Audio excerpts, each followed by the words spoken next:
Hi fam, welcome back to another vlog. So it's still our 5th day here in Sydney. And for today, mag-grocery tayo sa Woolworths. Ang Woolworths or Woolies ay isa sa mga sikat na shopping centers or supermarket dito sa Sydney. Para siyang Coles, katulad ng vlog natin nung nakaraan, namili tayo sa Coles, diba? Pero ngayon, titignan naman natin ang Woolworths. Dalawa kasi yung sinadjust nyo fam, Coles and Woolworths. And sabi nyo, maraming mga half the price, 30% off, 50% off. So, titignan natin yon. Ngayon, so nagpalit na ako ng jacket. Yung suot natin kanina is yung the cream one, yung suot natin sa Bondi Beach, no? Pero ngayon, nagpalit na ako kasi ang lamig, grabe, ang lamig sa labas. So, ayan, isasara natin to pagbaba natin. Parang gusto ko nga rin magbini. Daling ko na lang, no? Just in case. Also, I'm going to bring my maleta. Ayan, kasi nung namili tayo sa Coles, nahirapan ako magbitbit. At least pag nakamaleta, kung mabigat na, hihilain na lang natin, 'di ba? Itong maliit lang na maleta yung dadaling ko kasi for sure hindi naman ganun karaming bibili natin. Pero at least kung mabigat yung mga mabili natin, nakamaleta, hihilain na lang natin. So tara na, baba na tayo. Dadaan na rin tayo ng Chemist Warehouse. Kasi doon tayo makakabili ng mga murang perfumes. Parang almost 85% off yung mga perfumes doon. So bili tayo and ilang cosmetics baka makapili tayo. Palabas na ako, sinara ko na rin yung jacket ko. Ang sarap. Ang sarap ng ganito. Na kahit malamig, hindi nilalamig yung katawan mo. Anyway, mag-alas 5 na pero magdidilim na po dito sa Sydney, Australia. Kaya mukha pa maliwanag sa camera. Pero sa personal ang dilim na. Alam nyo, ang dami magagandang sasakyan dito. Mga Tesla. Ayan sa likod natin. Tesla, ang ganda. Range Rover, ganon. Bongga. Sige, dito tayo maglalakad. Dadaan tayo ng Chemist Warehouse bago tayo mag-Woolworths. Kasi yung Chemist Warehouse, magsasara sila ng alas 8. Yung Woolworths hanggang 12 AM sila. So, unahin na natin ang Chemist Warehouse. Yan ang maleta ko. Oh. Let's go. We're here na Hyde Park, Anzac Memorial. Uy, naka-go. 12, 11, 10, 9, 8, 7, 6. Okay. Abot pa tayo.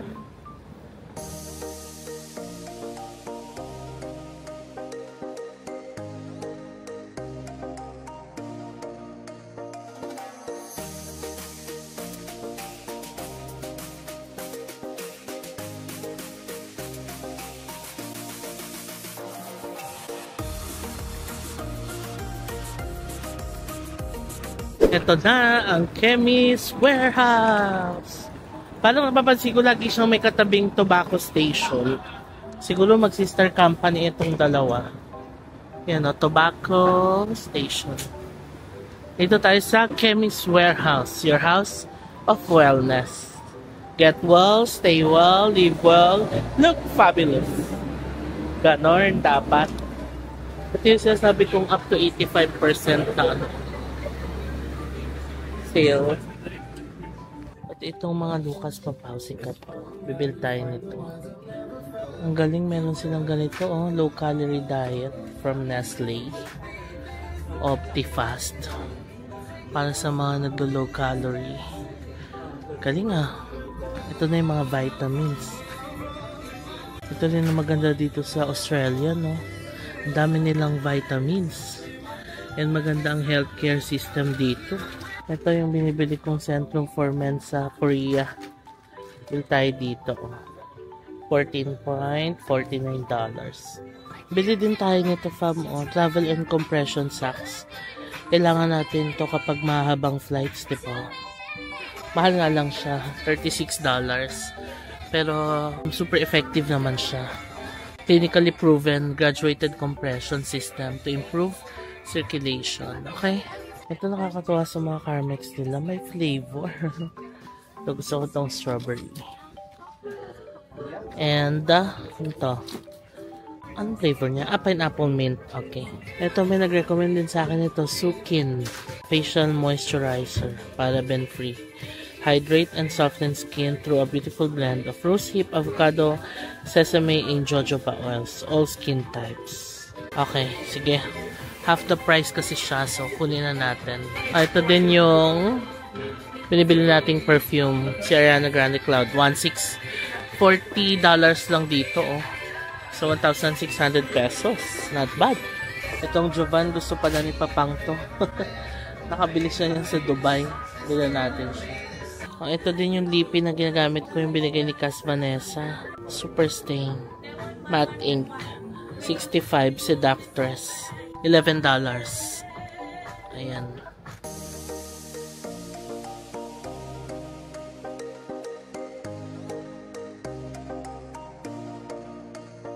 Tignan niyo yung Versace Eros na isa ko lang binibili. $120. So, parang 4,800 pesos. Sa Rustans, 6,200 pa siya. So, mura na nga dito, no? Thank you! Yan, kinuha ko si Papang ng Jovan. Okay, ayan na. Ito na yung pinamili natin. O, diba? May kalahati pa para sa Woolworths.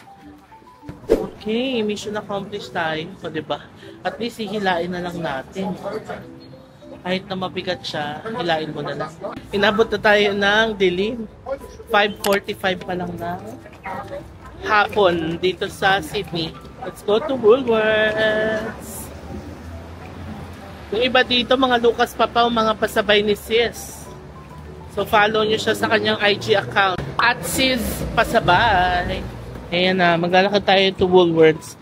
Ano lang, saglit lang, as in, pagdating natin sa pangalawang kanto na yan, kakanan lang.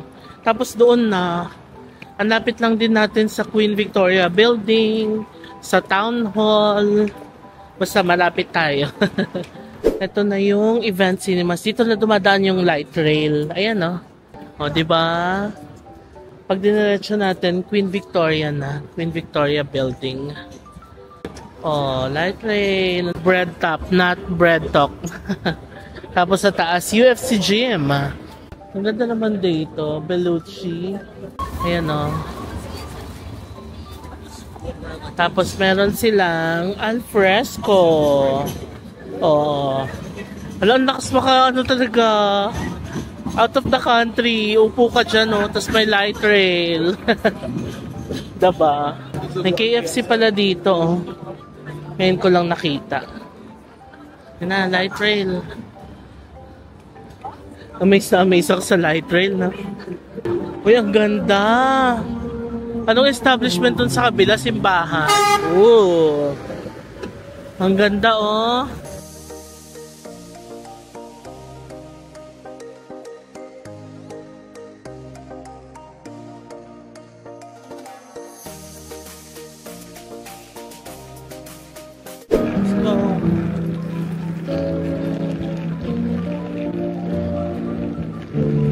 Ganda.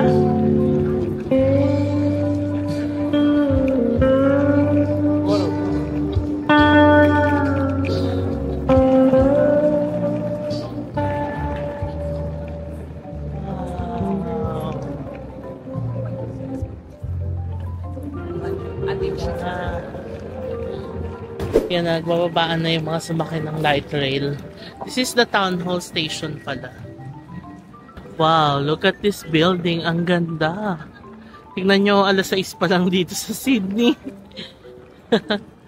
Ang ganda. Picture natin. Okay, quick facts. So, this is the Sydney Town Hall pala. Grabe, ang ganda, no? Ang ganda ng Town Hall nila. Yan yung Muji, oh. I guess this is the Queen Victoria Building. Tapos, dyan na yung papunta sa Darling Harbour, diba? Or dito sa kabila. At dito ako. I guess dito, yung pa Darling Harbour. Ganda dito, no? Ito na ang Woolworths. Let's go na. Meron din sila ditong for household beauty and baby. Nakahiwalay siya. Tingnan natin. Ano kaya ang bibili natin? Naalala ko yung Vegemite. Oh my God, puti na lang, maliit lang yung binili ko. Hindi ko type yung lasa. Oh, Schweppes. Tankeray na ng kulang. Cereal and spreads. Nakakatawa naman yung milk nila dito. Long life. Coffee. Oh, mga hot choco. Di ba nakabili na tayo nung isang araw? Ito yata yung nabili natin, yung Cadbury. Ito mga coffee. Hindi kasi sila mahilig sa mga ganitong kape sa bahay. Okay, biscuits. Ito, gusto ko itong biscuit. Okay, fam, abort. Lumabas na ako ng Woolworths kasi apparently, yung mga products na tinitinda dito sa Woolworths, those are the products that you can buy din sa Kohl's. And parang na-compare ko yung price ng mga ibang products. Mas mura sa Kohl's. So, Kohl's na lang tayo. Ngayon tayo dito sa Foot Locker saglit. Even the shoes here, mahal ah. Yung suot ko ngayon na 530, tinignan ko yung price doon. Naka-sale, 7,200 pesos pag converted sa peso. Eh, di ba nabili natin to sa Japan for like less than 5,000 pesos? 4 plus lang, tax-free. So, medyo mataas din pala dito yung mga shoes nila. So, medyo mahal din talaga mag-shopping dito sa Australia. Or, mahirap namang sabihin ganun kasi syempre ilang products lang naman yung nakita ko. Pero based lang sa mga nakikita ko at ako-compare kong products, yon, shoes, medyo mas mataas. Pero baka naman may mga ibang products na di hamak na mas murang bilhin dito, di ba? So, share nyo naman sa comment section, fam, kung may mga products kayong alam na gano'n na dito lang nabibili, super murang bilihin dito as compared sa ibang countries. Yan, for the sake ng ibang fam natin na pupunta rin dito sa Sydney. Pabalik na ulit tayo dito sa Coles na tayo pupunta. Mas mura doon.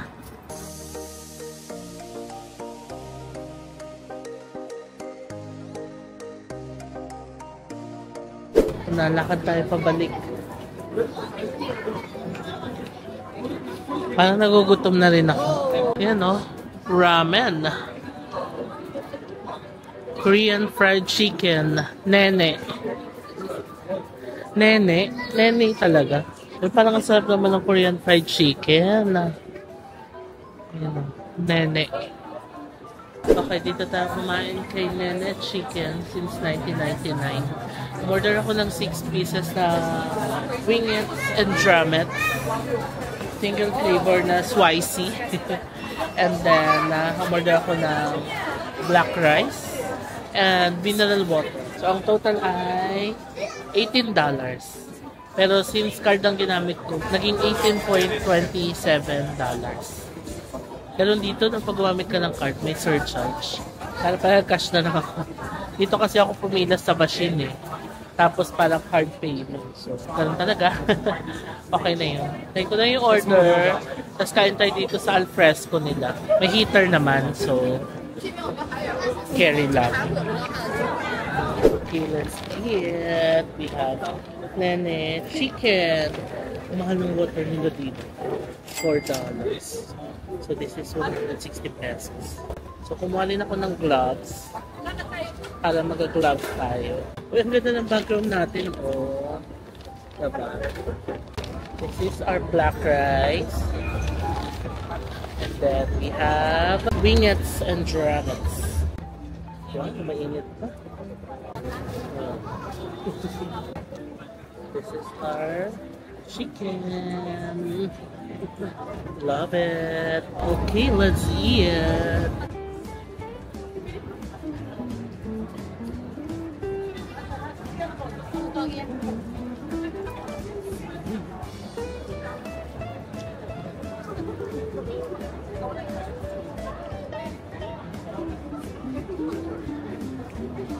Sarap.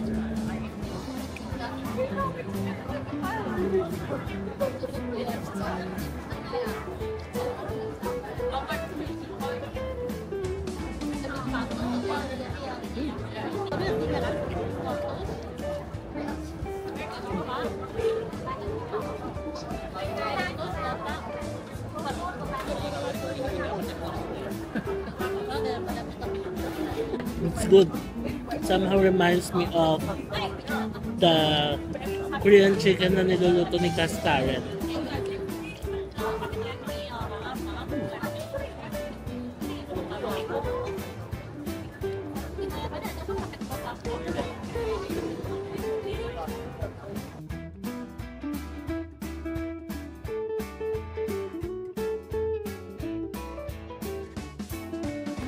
Sarap. Magpapasarap dito yung view, yung weather. Yung alam mo yung kumakain ka sa gitna nung daan.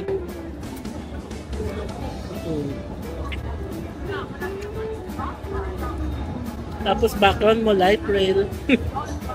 Hindi ba? Ang saya lang.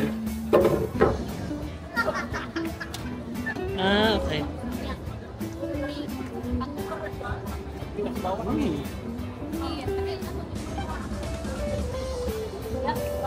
Sarap. So yung spicy pala ay sweet and spicy.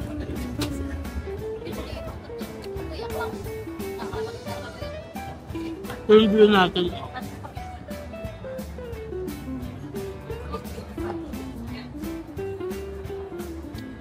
Sarap, no? Okay, done. Sarap. Inumin na natin ang ating mahal na tubig. Kung may mahal na Reyna, merong mahal na tubig. $3.95. 160 pesos. Actually, sa hotel, sa Ibis, pwede ka mag-refill ng tubig. Pero doon sa reception, kasi kahapon, ayoko nang lumabas. Nag-refill akong tubig sa reception. Tumawag muna ako. Sabi ko, is there a refilling station here in the hotel? Sabi niya, yes, you just go down here in the reception. You can approach me. Akala ko naman pag-approach sa kanya, ituturo niya sa akin. Yung pala, siya din ang kukuha sa loob mismo ng tubig. Nahiya ako. Kasi diba, inabala ko pa siya. So yun lang. Kung ano naman, technically, pwede naman manghingi sa hotel para makatipid-tipid, diba? Kung ganitong pa 160, ilang beses kang bibili nito sa isang araw. Sorry, hindi pala. Kasi kung lalabas ka ng hotel, isang beses mo lang pala siyang masusulit. O di 160 pa din yun. Sayang din yun. Tipid-tip, no? Dala kayong tumbler, refill sa hotel. Lalo na sa mga gantong destination na ang mahal na ang tubig. Okay? Success, hindi tayo nadumihan. Naubos natin ang food ng walang dumi. Pahinga lang ako saglit, tapos lakad na ulit tayo. Maaga pa naman. 6:50 pa lang ng gabi. Done with our quick dinner. Ang sarap. Naubos ko yung wings. Also the rice. Kasi yun lang naman ang rice natin for today. Sarap. Tapos ang sarap din maglakad-lakad dito. Na-in-love na ako sa Sydney. O sa Australia. Pabalik tayo dito. Pagbalik natin ng Pinas, mag-apply na ulit tayo ng visa. Hopefully, naman, Melbourne. Let's visit Melbourne naman. Ito yung Starbucks, Meron din silang alfresco area. Diba? Hindi lang ako yung nagpe-picture sa light rail. It's amazing naman kasi talaga. May pepper lunch din dito, Ayun, Share tea. Diba? Ang ganda dito sa area na to. Ayan na ang World Square, Coast. Diyan na tayo pupunta dahil mas mura.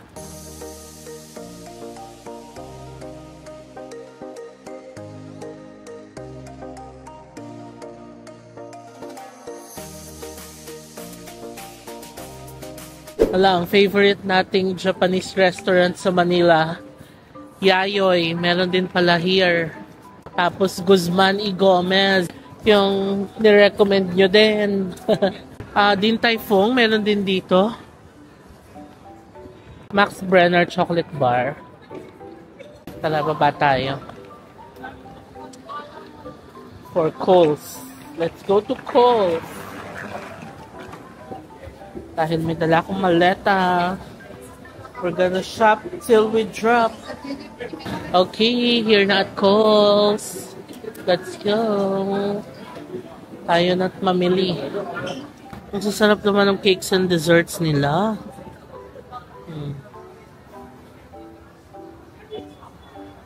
Banoffee turnover. No? Meron din silang fresh cream apple turnover. Dito meron silang New York baked cheesecake. Tapos custard tarts. And then chocolate whipped cream profiteroles. They also have ultimate chocolate chip cookies. Ang expire ay July 15. Pwede pa 1 week from now Ito daw 100% Aussie strawberries. Wow! $8.9.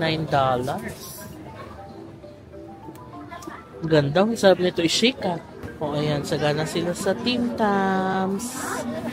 Tapos marami sila mga low carb nut bars Saan mo? Health conscious talaga sila dito. Ang interesting nitong Milo with coffee mocha. Let's try this. Yung signature hot chocolate ng Starbucks. 8.6 lang. Ang mura Sige, kuha tayo nito. Signature chocolate. Yan lang binili ko. More on mga Tim Tams. Tapos chocolate, Milo. Konti lang. Ito na siya. Close na natin. Diba na-iraos natin? Ganun pala, kapag mag-grocery shopping, magdala ka ng maleta. Di mo lang kahirap-hirap. Hilain lang natin. Sige, akit tayo sa taas. Parang may, ano ba yun? Chocolate bar ba yun? Let's try it. Total maaga pa naman. Tayo ay mag-dessert. $108 pala yung binayaran ko sa grocery. Mas mura dito. Parang yung Tim Tam mas mura lang $1. Ito Max Brenner chocolate bar. Let's try this one. Ayan yung menu nila. FYI.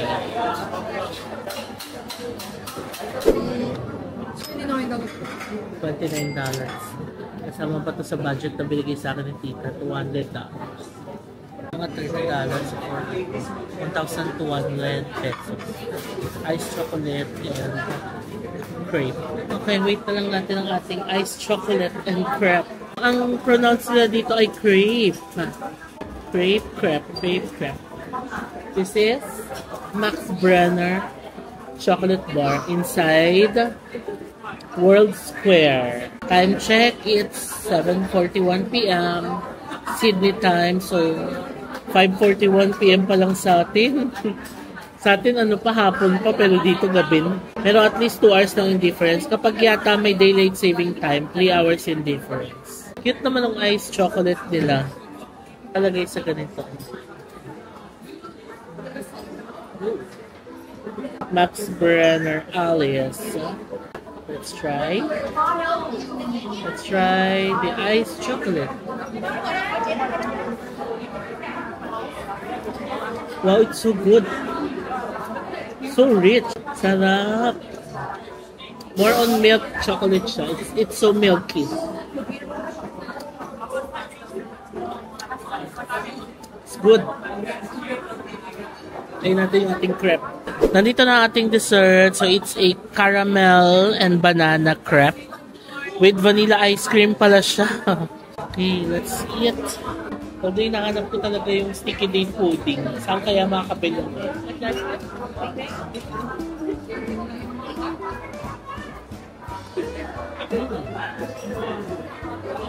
Init pa, ha? Ano ba itong vanilla ice cream? Ipapatong ba siya? So, isasabay yan.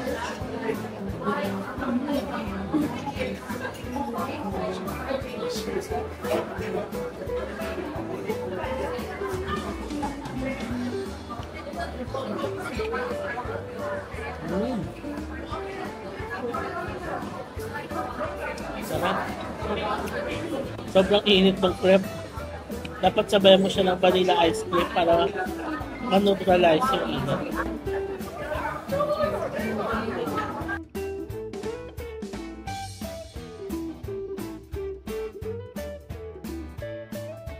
Sarap na ubos ko. Pero yung ice chocolate hindi. Ito lang, okay na ako sa crepe eh. I-take out ko na lang ito, bukas ko na lang iinumin. Okay, labas na tayo. Ayun na. Pina-take out ko na lang. I-rep ko na lang to, bukas na lang iinumin. Sobra-sobra na pala yung dessert ko. Kasi ang dami na pala ng crepe, tapos may vanilla ice cream pa. Ang lamig. Kaya isasara ko ulit yung jacket ko. May heater kasi dun sa restaurant, kaya binuksan ko. Sara natin ang aking jacket. Yan na, labas na tayo. Pagkaliwa natin, dire-diretso, hotel na natin. May Ibis Hotel din dito. Pero this one, Ibis Hotel. Yung pinagsisayan kasi natin, Ibis Styles.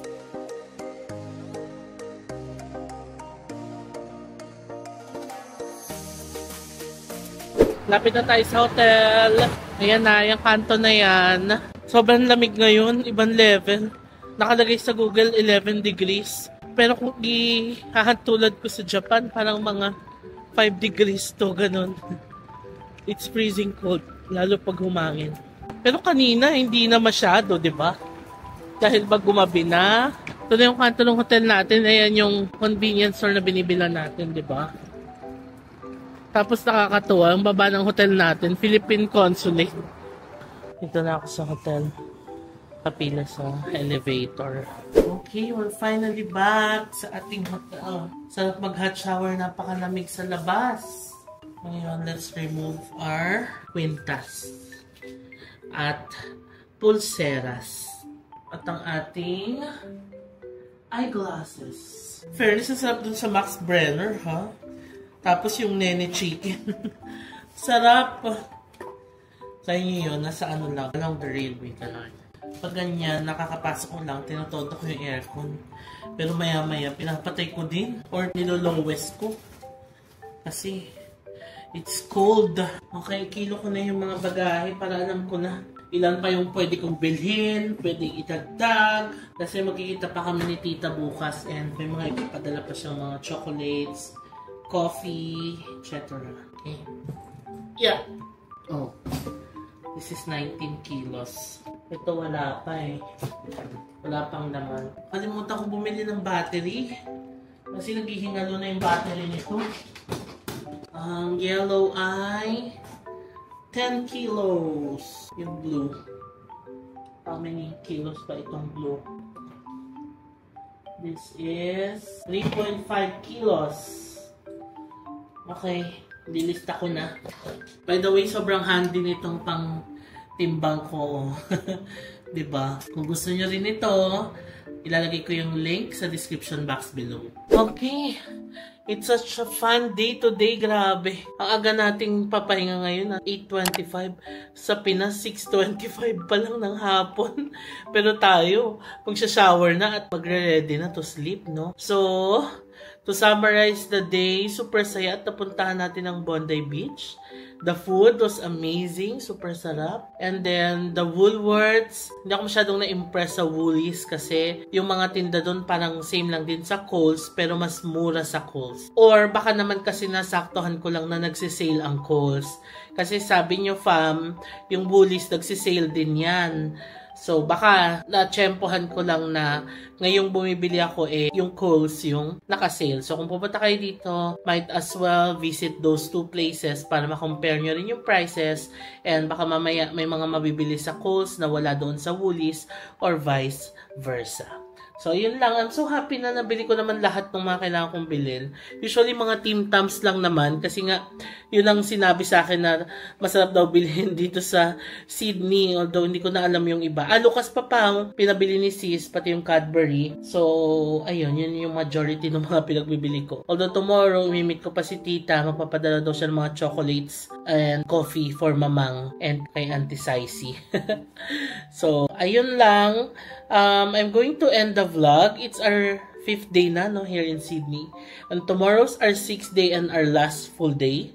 Kasi the day after tomorrow, flight na natin going back to Manila. Ang bilis, no? Parang nakaraan lang, kararating lang natin dito na nag-fire alarm na nahirapan tayo natulog. Tapos ngayon, pag-i-ending 5th day natin, no? Grabe, ganun kabilis ang araw pag nagta-travel ka. And masaya naman, di ba? So yun lang fam, i-end ko na yung vlog. Sana nag-enjoy kayo sa vlog na to. And abangan nyo pa yung mga susunod na CD vlogs natin tomorrow. Ang plano ko is, hindi ko alam kung mapupuntahan natin ha, pero plano lang. Ang nasa top of my mind ko is the Sydney Fish Market. Although pag pupunta kasi doon, kailangan super aga, like 5 AM daw. Quote-unquote. Kasi para siyang fish market na bagsakan, tapos may mga auction. Para siguro siyang Tsukiji Fish Market na nag-auction sa umaga. Tapos you get to buy super fresh seafoods, ganon. Pero nung sinearch ko naman siya sa Google, open naman siya hanggang 4 PM. So I'm not sure kung anong oras ako pupunta. Plano ko mga umaga para masulit natin. Tapos sa hapon, tingnan natin kung saan pa tayo pupunta. Isa-search ko pa na magre-research pa ako. So yun lang fam, i-end ko na itong vlog. Sana na-enjoy nyo itong vlog na to. And bago ko i-end itong vlog na to, please do follow me sa aking mga social media accounts. JM Banquisio sa Facebook, at JM Banquisio sa Instagram, and at JM Banquisio _ sa TikTok. So yun lang fam, good night, and I'll see you on the next Sydney vlog. Bye!